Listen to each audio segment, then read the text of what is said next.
Welcome to What's in Your Garage, Calgary's premier car show. In this episode, we feature the ultimate garage. In fact, it's all one guy's garage and all his cars, trucks, and memorabilia. Where, you ask? Gasoline Alley at Heritage Park.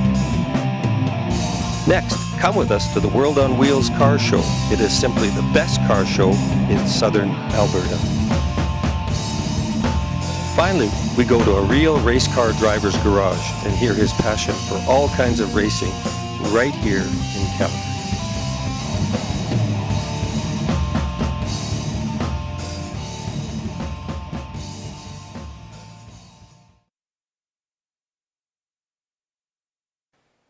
Hi, I'm Barb Monroe. I'm the Communications Specialist at Heritage Park Historical Village, and today we're standing with Rick Thompson, one of our great interpreters in Gasoline Alley Museum.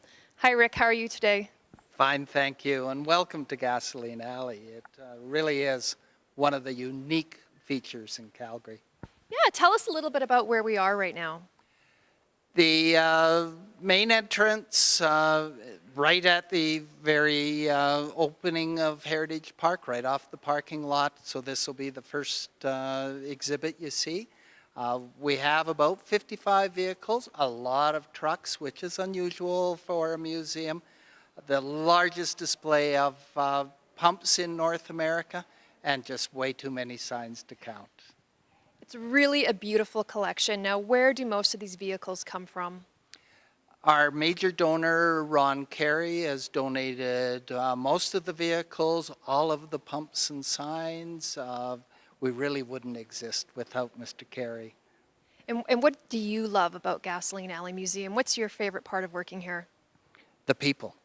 Just getting to meet with people and talk about the vehicles. The history behind some of these vehicles are just so interesting. And that's really, the vehicles themselves, of course, are the feature, but it's just being able to talk about them that we all enjoy the most. Speaking of vehicles, can you tell us a little bit about this orange, beautiful vehicle behind you here? Well, the L29 Cord, 1931, and the orange is actually a Frank Lloyd Wright color. He was the one who chose that color, and so it is unique to Frank Lloyd Wright. This L29 has a rumble seat, which is if you were taking your lady out. Of course, in the 1930s, she was wearing a dress, and so the fellow had to try to get her into the rumble seat with a little bit of, shall we say, emphasis. Another feature of the Cord is a compartment for your golf clubs, and just a great, great vehicle. 8 cylinders. It was made to go fast in that day, and just the main purpose was to look well, to look great. Now, you'd think the 1930s was a time of the Great Depression. You wouldn't expect to see such beautiful cars on the road during the Depression. How come these came out in the 30s? Well, there's an interesting story behind that, too. The one behind me, the Auburn, was the first vehicles that were produced by the company, and then the Cord came along in the late 20s, a little bit more expensive, and so it filled in that way, but an interesting story behind. A lot of companies went broke during the Depression. Cord wasn't one of them. They did had fewer sales, but at the time, they weren't going broke because of the Depression. Eric Cord started having other interests, and then we jokingly tell people he ran into a little bookkeeping issues with the IRS, and that's when the company kind of folded at that point. So after that, he became a U.S. Senator for Nevada. So now we're standing in the Husky showroom of Gasoline Alley Museum. One of the great features of this museum is that there are different rooms throughout. Can you tell us a little bit about this room in particular and this beautiful little yellow car in particular? This part of the gallery was based on a Purity 99 station, so we really are a service station, minus the service. What we have some unique vehicles in this area, unrestored mountain wagon we believed used in Yellowstone Park, an early tow truck, Cadillac, but Cadillac never made the tow truck. The front half is 1915, the back half is 1922. And of course, our feature vehicle in here right now is the Austin 7 Nippy. What we're trying to do here is feature a vehicle quarterly and trying to give our guests more information about some of the unique vehicles. And in Austin, most North Americans aren't familiar with the Austin, but Henry Ford was said to have put the world on wheels. Austin put them on little wheels. The Austin 7 was developed, some say, on the pool table in Herbert Austin's home.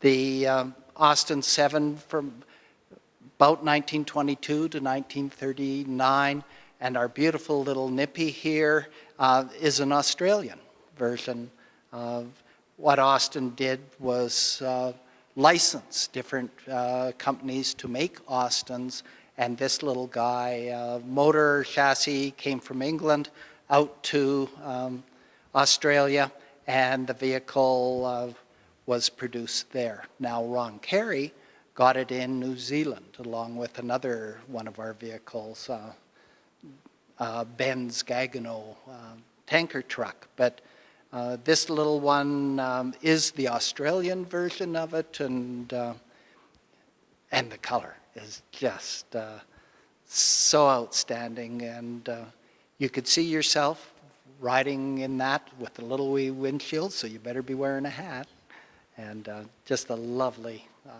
setup. Well, Rick and I are now wandering down the middle of Gasoline Alley, which is what this museum is named after. And Rick, tell us a little bit about these gas pumps. They're amazing. Oh, and certainly unique in a lot of ways. What we're looking at in this area, roughly 30s and 40s pumps, and you'll see some with clock faces on, and very few people have ever seen one. And so that makes it unique, and we've got some that are into the 40s starting to get fairly close to what we now have. Finally, at this point, they were telling people how much they had to pay.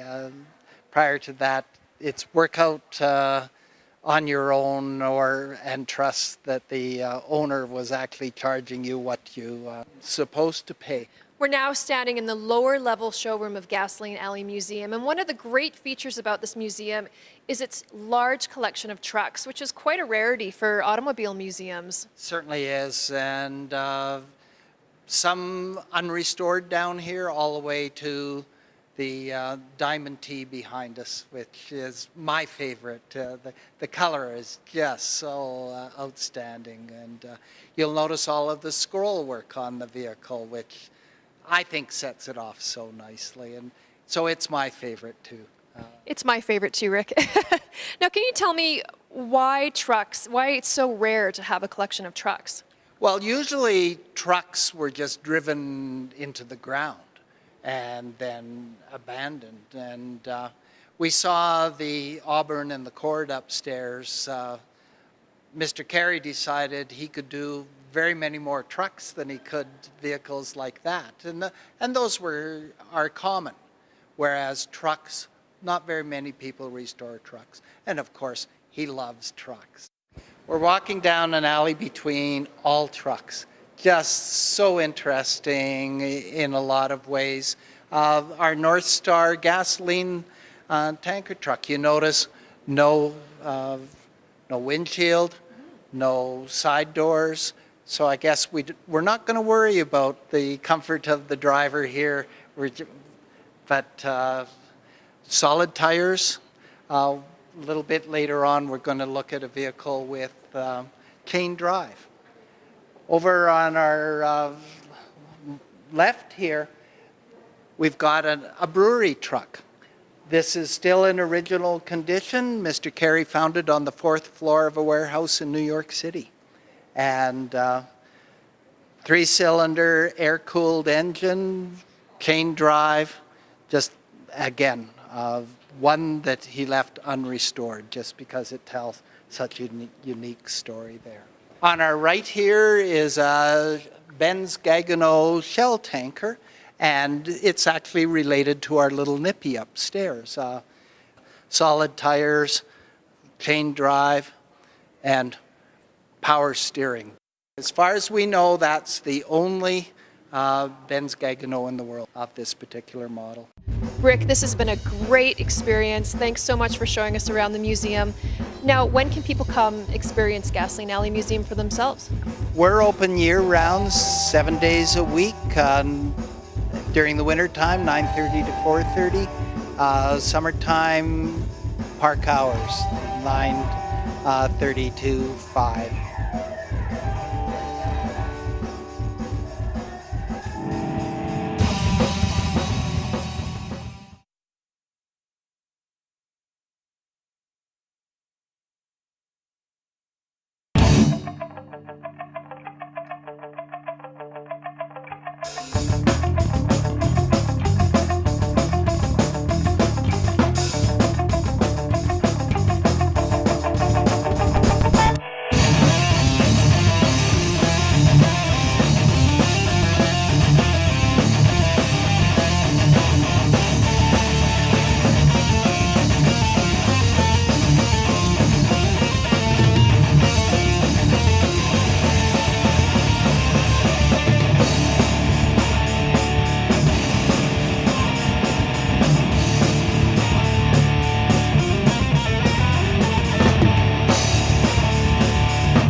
Well, my name is Greg Phillips, and I guess the reason you're here is because I'm a car guy. But really, I am a car guy, but more than a car guy, I'm a driving guy. It's the driving that interests me more than the cars themselves. But if you're a driving guy, of course the cars are a big part of the equation. So that's me. I'm a race car driver, high performance driver. I like off-roading. I like motorcycling. Basically, if it involves an internal combustion engine, I'm kind of keen on it. I did like to race at Race City Speedway, but it closed at the end of 2011, so we lost the racetrack to a water retention pond for a landfill, which is an unfortunate thing because it really was a great facility we had here. That's where I did most of my racing, but not all my racing.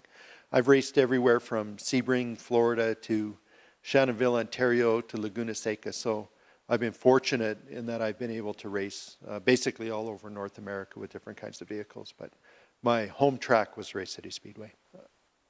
About a week before they closed the track, I said to my wife that I thought I had a shot at resetting the lap record for a production car on the road course. But I'd need a new set of tires to do it. I just didn't have tires, and it was October, and tires were about $2,700 a set, and I thought, should I buy another set of tires in October? And my wife says, you know, it's the last chance. If you don't get them, you won't know. And I go, well, it might snow. It's October. I might not even get the chance, even with the tires. So she said, do it. So I ordered the tires. They came Friday. Saturday we had a track event. Went to the track, and my record was a minute 19.5. My first hot lap was a minute 19.8, and I thought, you know, I got something. Then my next lap was a minute 19.4, and I've already beat my own record, so I was ecstatic. And I kind of, as I passed start finish line, I could see my time, and I kind of welled up a little bit, but I kept my foot in it, and I thought, you know, I wonder if I can get less than a minute 19, and I did. I got to minute 18.8. And I started tearing up a little bit, and I thought, I don't know if I can do more, but I thought I'm going to give it one more shot. And the next lap I did a minute 18.4. Then another car pulled on the track, so I shut it down, and that was it. That was my best day at the racetrack. So I have kind of tidbits of my driving career, from motorcycles to cars to trucks to off-road. There's a magazine cover. I was on the cover of Raceline magazines. I won a championship in Calgary and Western Canadian champion, and #2 nationally, actually. We have charity pit passes, and some of the vehicles I've raced. NSXs, Vipers, all kinds of vehicles, Hummers, Suzukis, you name it. Over the years, I've been fortunate enough to race almost everything. Basically just having a good time. This is a video of me driving my Hummer H1, let's call it a real Hummer, in a place called Moab, Utah, on a trail called Hell's Revenge, and this particular obstacle is called the Gates of Hell. Now, the Gates of Hell is a deep V-ditch that goes up a steep incline at about 40 degrees, 45 degrees. In some spots, it goes as high as 55 degrees, so it's notably steeper than an expert ski run, just to put it in perspective. Now, what happens is you straddle the V, and then you start climbing up, and it's on something called slick rock, and the slick rock is called slick rock because when the Mormons came through, the pioneers, they had steel rims on their wagon wheels. That's a big deal. When you're inside the truck and you're on a really steep hill and you can feel it teetering like that, it's a big deal. Oh boy. So with the steel rings on the wagon wheels, it was really slick. But for rubber tire vehicles, it's like driving on sandpaper. So what we did is we mounted a camera underneath my Hummer and just took a video of us climbing up. And here we are, and it is wicked steep. Now, I'm straddling that V. All I see is sky, and if I slide down, it'll wipe out the side of the truck. So man, you hope it goes well when you climb this, and it doesn't always. There's more than a few upside-down vehicles that have come back down that hill and with injured people, so it's a big deal. It is wicked steep, and the higher you get, the more you realize how far behind you it is when you fall. So we're still climbing, and if you look under the truck there, you can see I have a spotter, and he'll be holding his hands up because I can't see anything but sky. Oh.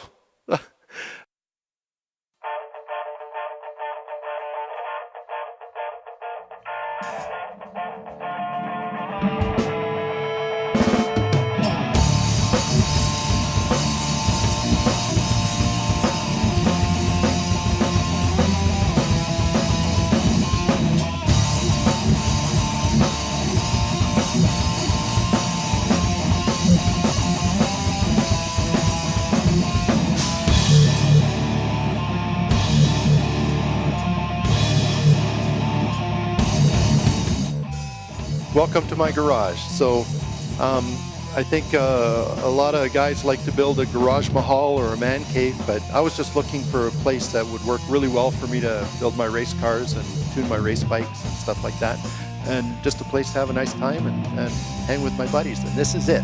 So we can talk about some of the things that are in here, but why don't we talk about the vehicles first. So this is a Bombardier Iltis. It's a 1985, and it's maybe the worst vehicle you could ever have, but I think it's really cool. One of the things I look for when I buy a vehicle, or the things that interest me, is stuff that's really just not vanilla. So it doesn't have to be good. I just don't want boring vehicles. And this is anything but. It's a really fun thing to drive. 75 horsepower, so gutless, goes about 90 kilometers an hour, and it's a great load of fun in the summertime when you take the top off, the doors off, lay the window down on the hood, and go on Deerfoot. It's quite a thrill. I love it. So of course, when you work on vehicles, you have lots of tools, so I have lots of tools. I have a Miata. I have, the Miata works really well for us. It's basically my winter driving vehicle. Works really good. I like that the top goes down in the summer, so that's a big deal for me. This is kind of my pride and joy. It's a Dodge Viper ACR. It's kind of the track version of a Viper, so it's, I don't know, let's call it a Viper on steroids, I guess, but mine is 100% completely stock, so everything you see there is exactly how it comes. If you look carefully, you'll see it's dirty because I drive it even in the winter time, because I kind of have the attitude that cars are for driving, and so I drive it. I'm a complete lover of motorcycles, so I have 3 here, but I was at the dealership on the weekend, and there's one speaking to me there, so I don't know what'll happen. I see there's room for a 4th, so there might be another one soon. So I have a Harley Davidson. I have, it's called the Harley Davidson Crossbones, a Yamaha YSR 50. I have a Suzuki GSXR 1000, and something you might notice in the garage is I have an AM General Humber, a Bombardier Iltis, a Harley, a Yamaha, a Suzuki, a Mazda, a Dodge. I also have a Buick for a race car, and I have a Mazda RX-7. So I basically have no duplicates, so I have no brand allegiance. It's just kind of what tickles me the day that I'm shopping for a vehicle, I guess, and that's how it goes down. So I've tried to build a garage that's just a fun place to work, a fun place to be, and from cleaning vehicles to tuning them up to rebuilding a motor if I need to. I have everything I need here, from a lift, workbenches, welder, everything, and it's a great place for me to spend time. I have a TV to entertain myself if the work gets a little boring, but it never does. So welcome to my garage. I hope you've enjoyed your visit here.